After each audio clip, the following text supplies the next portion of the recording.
A beer that made Milwaukee dance with each other. Often criticized for its lack of ethical standards, the advertising business is coming under even heavier fire. Critics and community leaders are outraged by consumer targeting, in which a company aims a particular minority group. Recent examples include Power Master Malt Liquor and Uptown Cigarettes for inner-city blacks, and Dakota Cigarettes for lower-income. We will meet Mr. Bert Trubb, the president of BBBBB&O Advertising, which is handling the account of drag beer, a product aimed solely at urban transvestites. And we'll speak to Mr. Gus Spiner, a leader of the transvestite community, who has organized a national boycott against Borman Industries, the maker of drag beer. Gentlemen, welcome to Night Wrap. Mr. Trubb, let's begin with you, sir. Tell us about the campaign. Well, we're very excited about it. We've been working with Borman Industries for 2 years, and frankly, we don't welcome the controversy, but as long as shows like Night Wrap provide the forum, we're going to grab the free airtime. The truth is, this is a wonderful product that men like Mr. Spiner are really going to enjoy. Drag beer. It's the only beverage that cross-dresses. It looks like a wine cooler and tastes like a beer. Well, that definitely sounds like a slogan to me, sir, and with that thought, let's take a look at one of your new commercials right now.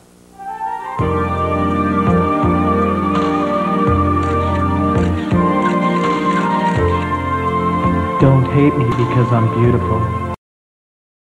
Bière, la boisson d'une bride spéciale. Already very seductive ad, Mr. Trubb, but one that would seem to generate some controversy. By the way, was that B. Arthur? No, everybody thinks so, but it's not. All right. Mr. Trubb, what was it that caused you to select this particular community? High spendable income? What was it? Well, I think they have it's a wonderful market. We know who these people are. We've researched. And I just feel that Mr. Spiner doesn't think that we've done our homework on this. We're just a community who knows how to shop, and that's why they're after us.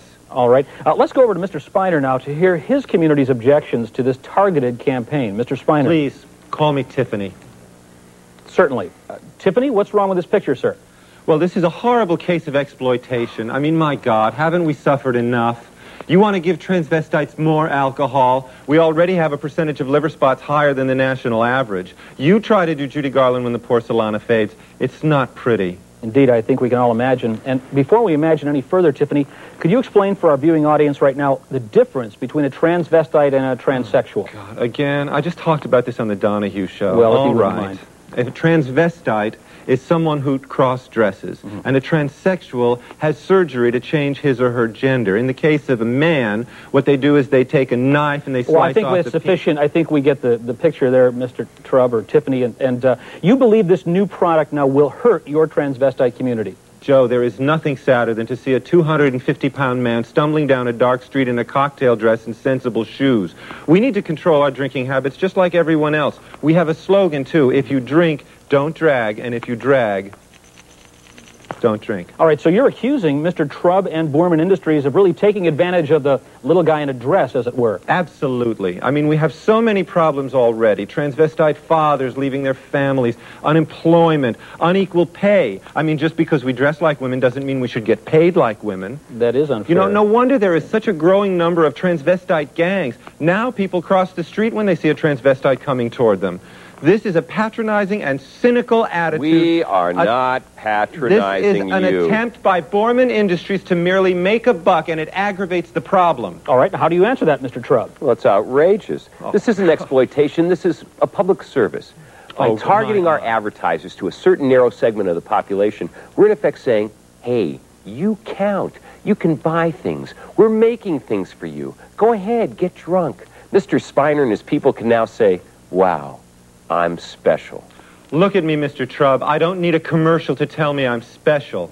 Yes, Tiffany, but what about the point that these targeted programs are in actuality giving minority groups such as yours representation in the media? Yeah, I know, but we just don't want it like this, Joe. Commercials making us look like a bunch of beer-drinking slobs who happen to look good in a teddy. I mean, we want to see our people in television shows. It's been 15 years since John Davidson did that classic Francisco. We want to see more transvestite CEOs. Where do you think we get these ideas? Oh, shut up. We want to see more transvestite news anchors. Well, you know what I mean? Tiffany, we do respect you as a consumer. Oh, why don't you just go pick on some other oppressed minority?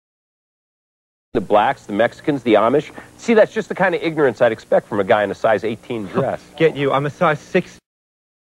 Upset man in a size 16. I am, Joe. I worry about how susceptible our people are going to be to this kind of aggressive marketing. You may not believe this, but transvestites aren't always the strong guys. This is one more blow to our victimized and invisible community. Well, now, excuse me, sir, but how can you actually call your community invisible? Joe, if you could only see the people around you who are really transvestites, we are the invisible minority. If you lined up all of the transvestites end-to-end Why would you want to do that? Well, just to prove a point. Maybe someday some of our favorite movie stars and politicians, and I'm talking to you, Gavin McLeod, oh, here will he have goes the again. guts Come to on. show themselves. God, I hope so. All right, now, Mr. Spiner, we do not want to start making allegations about the personal secrets of famous individuals on this program. I know, and I don't believe in outing either, but how else are we going to get Helen Gurley Brown to come forward? I mean, we all told him, Gurley, what a silly name. And you're right, I don't want to sit here and expose people like Vicki Lawrence and Alex Trebek, and God knows we're all very proud of Tommy Lasorda for losing all that weight on Slim Fast. He looks much better now. We know who these people are.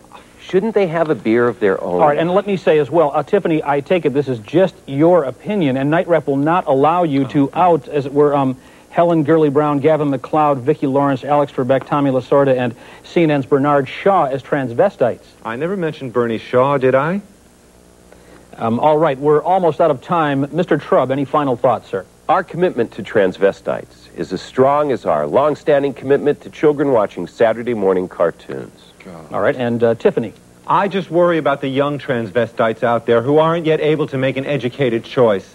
It's time these transvestite members of Congress stood up on their high heels and gave us the legislation we need. All right, and we'd like to remind you once again, Night Rep does not advocate outing, and there is no real evidence that Helen Gurley Brown, Gavin McLeod, Vicki Lawrence, Alex Trebek, Tommy Lasorda, and Bernie Shaw are transvestites. That's just one transvestite's opinion. All right, thank you, Mr. Trubb, for representing the advertising and manufacturing community in this presentation. And Tiffany, thank you. You're a very special person. Thank you. And now let's go